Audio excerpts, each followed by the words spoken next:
2007, Matthew Arnold topped the table as the most improved school in the country. Key to that success were the school's GCSE English results.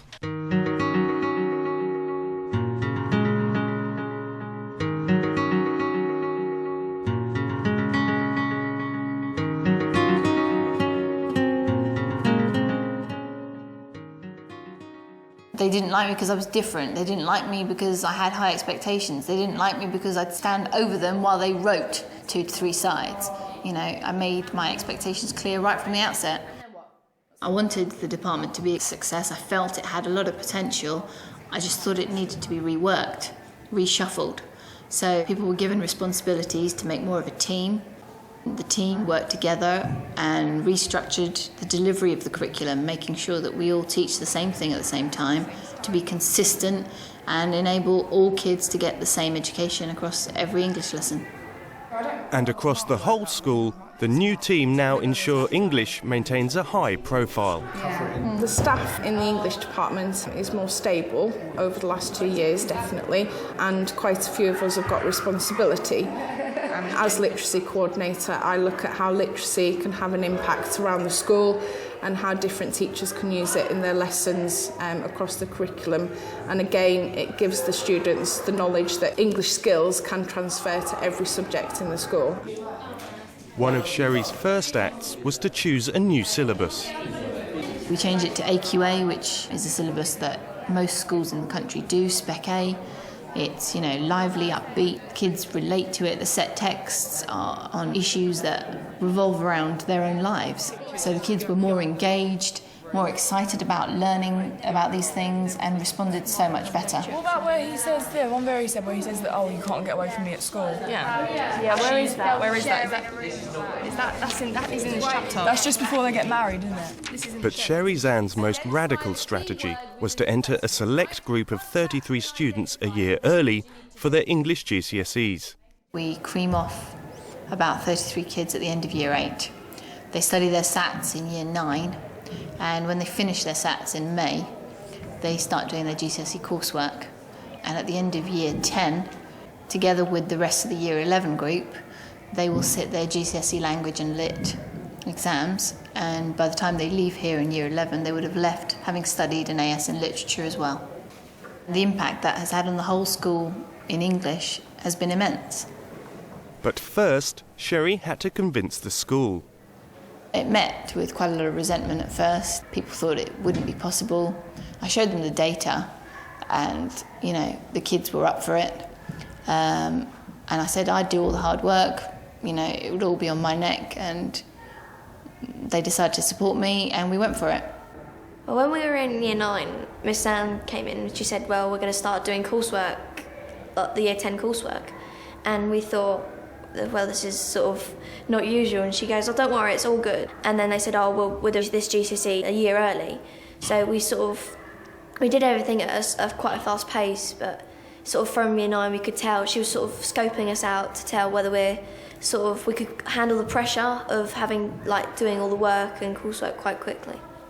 Well, the theory behind the entering early concept is just because the kids get bored, they're so bright that they do switch off if they're not pushed and motivated and challenged. In the first year, we had all the pressure on us, and we had to get in all the coursework, we had to know exactly what we were talking about, and therefore the exams came in a year, we did it, pressure over after a year.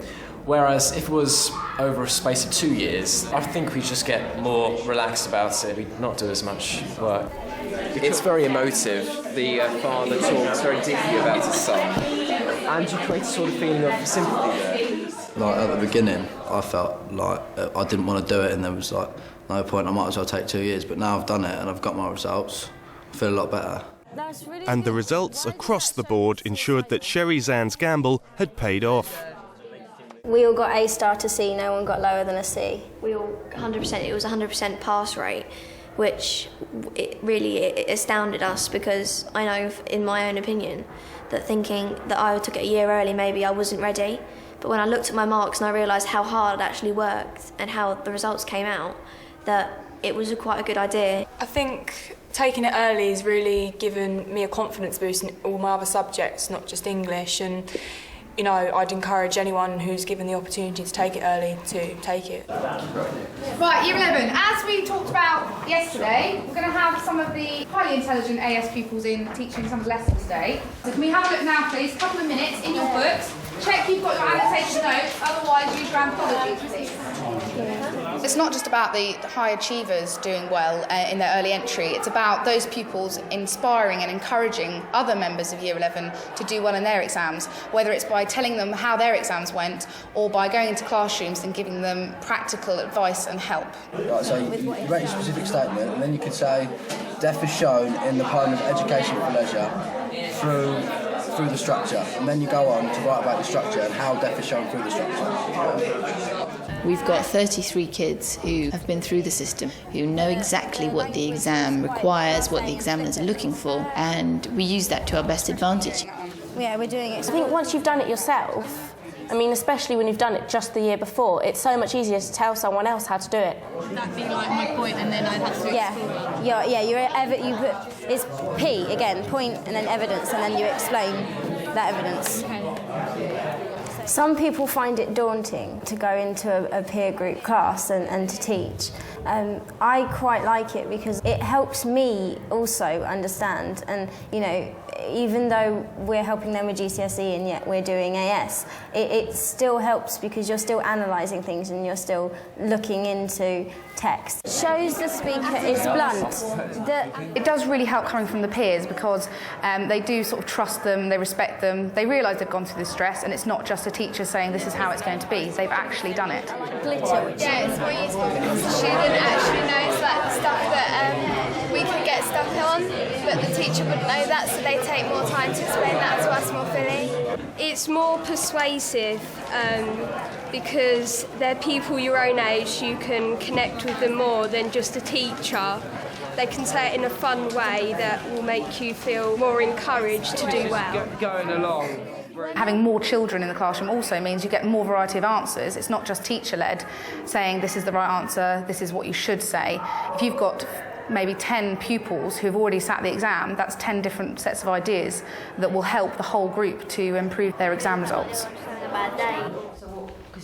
But it's not just the AS students who help out with their peers. Sherry has also got the early entry Year 10s in on the act. Okay, today we're going to be working with you Year 11s, and we're going to be analysing the other cultures' poems and together coming up with an essay. Helping kids out that are older than us was really scary, I really thought, because I always think that they obviously think they know better than us, or they may even think that we don't know a lot. So when you start doing it, everyone's a bit scared and shy, but as you carry on with it and help them more and more, everyone becomes more open with each other, and it's really good for them and us as well, because there's things that we maybe don't know that they could help us with. How do metaphors convey the culture in Hurricane Hits England? She uses the metaphors to convey how her roots explore how different gods come through weather, and that can link back to culture, because obviously it's all about the reader learning and exploring about different cultures, and that's what the metaphor does. At first it felt a bit patronising, but whilst getting involved with the whole group, I found it a lot easier. It was a bit intimidating, thinking you're going to have younger people helping you, but it was fine in the end. I thought it helped really well. Should we go on to writing the language section of the paper? Yeah. Okay. It's given the whole school something to look up to, something to aspire to. It's raised the expectations and it's raised the game, really. You get more and more kids looking up to these early entry kids, asking for help, more and more kids rising to the challenge, thinking, well, if this lot can do it, so can I. Inside knowledge of the exam criteria gives Sherry a clear focus on how her lessons are organised. I'm an examiner for AQA myself, so that obviously helps knowing what they're looking for, and that's how I structure my lessons, and that's how the department now structures their lessons at GCSE too. Right, so we've identified then that the essay structure for this particular essay, so the literature essay on set text, is broken up into a 3-part essay. Introduction, in which you have a general statement, a specific statement, a link sentence into the main. You do your main section and you conclude with reference back to the title. Everyone got that? Yes. One of our strategies is to incorporate a timed essay at least once a week, and they do an essay again for homework once or twice a week, so that obviously gives the kids the practice they need before they step into that exam. All right, you have 45 minutes. Off you go. As soon as they start hitting those A's on the essays, you see that these essays start flowing in every day. Handfuls of essays get handed to you because the kids are desperate to get another A and then desperate to get the A star. To start with, I hated the timed essays, to be honest, because they were just really stressing me out at home. But once Miss Anne explained to us what we needed, what we didn't need, and now they just become easy to write because we've done so many of them. Now we know how to organise our time and to make sure we only get down the stuff that's going to get us the good grades instead of waffling on about things that don't even need to be in the essay. The more essays we do, it's more likely that one of those topics will come up in the exam itself. So therefore we've done it already and we know how to do it and go through and get the best mark we can. Sherry's relationship with her students is key to keeping them all on track. I'm not here to discipline them. I don't whack them into a detention if they haven't done their homework. I may make it into almost a real-world adult scenario. If you haven't done your homework, come and find me before the lesson and renegotiate another deadline. And that works really well. I think by doing that, you build up some kind of trust between the kids, and they understand that, you know, I don't set the homework to give myself more marking, I set the homework because it helps them. Lots of praise helps students keep their work rate up. I spend hours on my marking, and I've encouraged that across the department really, to make sure that the kids have something to read, a positive comment, an encouraging statement. The kids then are willing to spend hours slogging over their homework. But for Sherry, it's not just about producing children who can pass exams. We don't just teach them to write essays, we teach them to gain confidence, we teach them how to speak, become more articulate, the skills that they need in the real world. You've got to be human, you know, speak to them about normal issues. Kids relate to that and actually really appreciate a teacher's honesty, really appreciate to see that, you know, teachers are humans and we do have emotions, because then they relate to us on a different level. She's different from the other teachers. Like, the other teachers will treat us as a student and they'll just help us with the work and everything else, whereas Miss Anne, she'll get involved with us, she'll help us get involved with the book, and she takes things, she can make things easier to understand and she makes it more fun. She seems to really care about how we do, and she stayed behind with me every day until a good 5:30 to get the coursework done, just so she could help us achieve well and just so we could do well within the course. So without her, we wouldn't be where we was. I wasn't confident in myself doing English, but Miss Anne sort of sat down and said, you know what, you do have a talent for English, don't let it go to waste, just try your best. And ever since then she sort of pushed me to do my best, and because of Miss Anne I got the grades I did.